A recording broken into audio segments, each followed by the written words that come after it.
Hello friends, இந்த வீடியோவில் தாம்பூ stitch எப்படி பண்ணுறதுன்னு பார்க்கலாம். அதுக்கு நான் ஒரு சிம்பிளான ஒரு ஷேப் தான் ட்ரா பண்ணியிருக்கேன், சர்க்கிள் ஷேப். அதில் வந்து எப்படி நம்ம இந்த ஸ்டிச்சை ஃபில் பண்ணுறதுன்னு பார்க்கலாம். ஃபஸ்ட்டு அவுட்லைன் போட்டுக்கோங்க, அதுக்கப்புறம் உள்ளக்க ஃபில் பண்ணலாம். வீடியோ ஸ்கிப் பண்ணாமல் பாருங்கள், அப்போ தான் உள்ளக்க ஏதாவது இம்பார்ட்டன்ட் பாயிண்ட்ஸ் சொல்லியிருப்பேன், அது எதையும் மிஸ் பண்ணாமல் நீங்கள் தெரிஞ்சுக்கலாம்.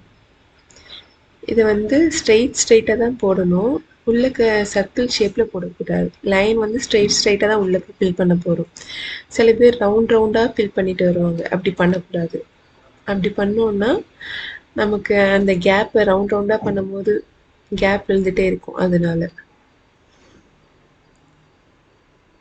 இப்போது இந்த இடத்துலேருந்து நார்மல் செயின் ஸ்டிச் எப்படி பண்ணுவோம் அதே தான் இதுவும்.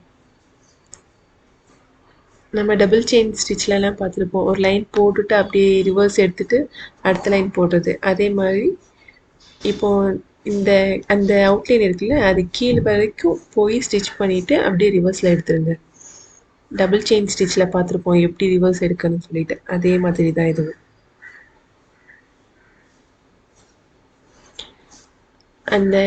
அந்த எட்ஜ் இருக்குல்ல, அந்த அவுட்லைனோட எட்ஜ் வரைக்கும் அந்த அவுட்லைன் ஸ்டிச் இருக்கா, அது கீழே வரைக்கும் நம்ம ஸ்டிச் பண்ணணும். அந்த நீடில் ஸ்டிச் பண்ணும்போது இப்போ பாருங்கள், அந்த அவுட்லைனுக்கு கீழே போகணும் அந்த நீடில். இப்போ சைடை போகிற கீழே வரைக்கும் அப்படி பண்ணும்போது தான் இந்த சர்க்கிள் சுற்றி ஒரு கேப் வரும். இந்த ஸ்டிச்சுக்கும் அந்த அவுட்லைனுக்கும் ஒரு கேப் இருக்கும்ல, அது இல்லாமல் இருக்கும். அப்புறம் இப்போ நான் ஸ்ட்ரைட்டாக போட்டுட்ருக்கேன்ல, இது பக்கத்துலேயே சில பேருக்கு கேப்பாக இருக்கும். ஒவ்வொரு லைனுக்கும் இடையில கேப் விட்டு பண்ணிகிட்ருப்பாங்க. அந்த மாதிரியும் பண்ணக்கூடாது, நல்லா த்ரெட்டை ஒட்டி ட்ரை பண்ணுங்கள். இப்போது அந்த ஒரு லைன் த்ரெட்டு போட்டிருக்கேன்னா அந்த லைனுக்கு கீழே நீடில் போகணும். அப்படி போகும்போது தான் நல்லா அந்த ஒரு லைனை ஒட்டி இன்னொரு லைனும் தொடர்ந்து வரும். அதாவது நல்லா க்ளோஸாக வரும், கேப் இல்லாமல்.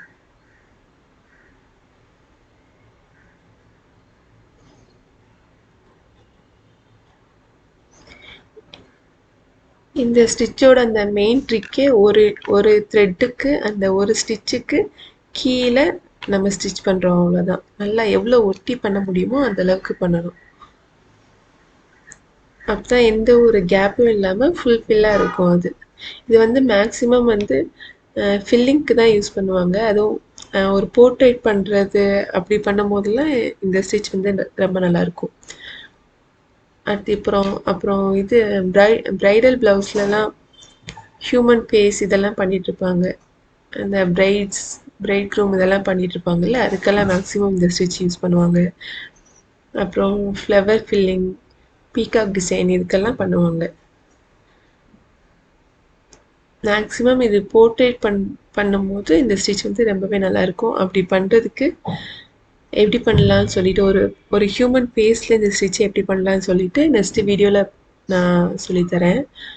அதனால தான் இந்த வீடியோவில் வந்து சின்ன ஒரு நார்மலான ஒரு ஷேப்பில் போட்டு உங்களுக்கு சொல்லி காமிக்கிறேன். அதாவது பேசிக் இந்த ஸ்டிச் வந்து நமக்கு எப்படி வரும், எப்படி பண்ணணுன்ட்டு சும்மா நார்மலாக சொல்லி காமிச்சிருக்கேன். நெக்ஸ்ட்டு ஒரு ஹியூமன் ஃபேஸ் வரைஞ்சி அதில் எப்படி நம்ம ட்ரை பண்ணணும் இந்த ஸ்டிச்சை அப்படின்ட்டு நெக்ஸ்ட்டு வீடியோவில் பார்க்கலாம்.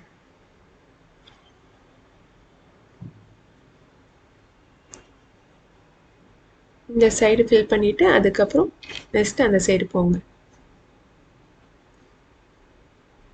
எதுக்காக இந்த அவுட்லைன் போட்டுட்டு அதுக்கப்புறம் உள்ளக்க ஸ்டிச் பண்ணணும் அப்படின்ற ரீசனும் நான் லாஸ்ட்டில் சொல்கிறேன். அதாவது உங்களுக்கு காமிக்கிறேன் எப்படி அப்படி பண்ணால் எப்படி வரும் அப்படின்ட்டு நான் காமிக்கிறேன். இந்த ஸ்டிச் ஃபுல்லானோடனே எப்படி ஆகும் அப்படின்ட்டு நான் காமிக்கிறேன்.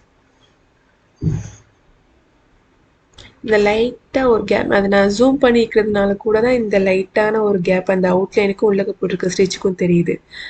நீங்கள் தூரமாக வச்சு பார்த்தா தெரியாது. அப்படியே உங்களுக்கு தெரிகிற மாதிரி இருந்துச்சுன்னா அந்த இடத்த ஒரு நார்மலாக ஒரு செயின் ஸ்டிச் போட்டு ஃபில் பண்ணிடுங்க, அவ்வளோதான்.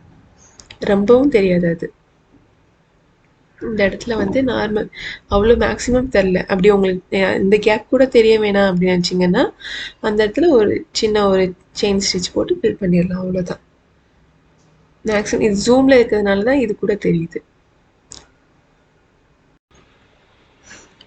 அதே மாதிரி இந்த சைடும் ஃபில் பண்ணிடுங்க. அவ்வளோதான், ஃபினிஷ் பண்ணியாச்சு. இப்போது ஃபுல்லாக ஒரு கேப் கூட இல்லாமல் இருக்குது. நான் இது வந்து ஒரு சின்ன சர்க்கிளில் தான் போட்டிருக்கேன். அதனால அவுட்லைன் போட்டு பண்ணாவே நமக்கு இந்த குட்டி ஸ்பேஸில் பண்ணும்போது அந்த கிளாத்தை வந்து உள்ளக்க சுருக்கும், உள்ளக்க கொஞ்சம் மடக்குன மாதிரி காமிக்கும். அப்போ அவுட்லைன் அவுட்லைன் போடாமல் பண்ணோன்னா இன்னும் அந்த ஷேப்பே மாற்றிடும். அதனால தான் ஃபஸ்ட்டு அவுட்லைன் போட்டுட்டு பண்ணுங்க அப்படின்றது. பார்த்தா தெரியும். அவ்வளோதான். தேங்க்யூ.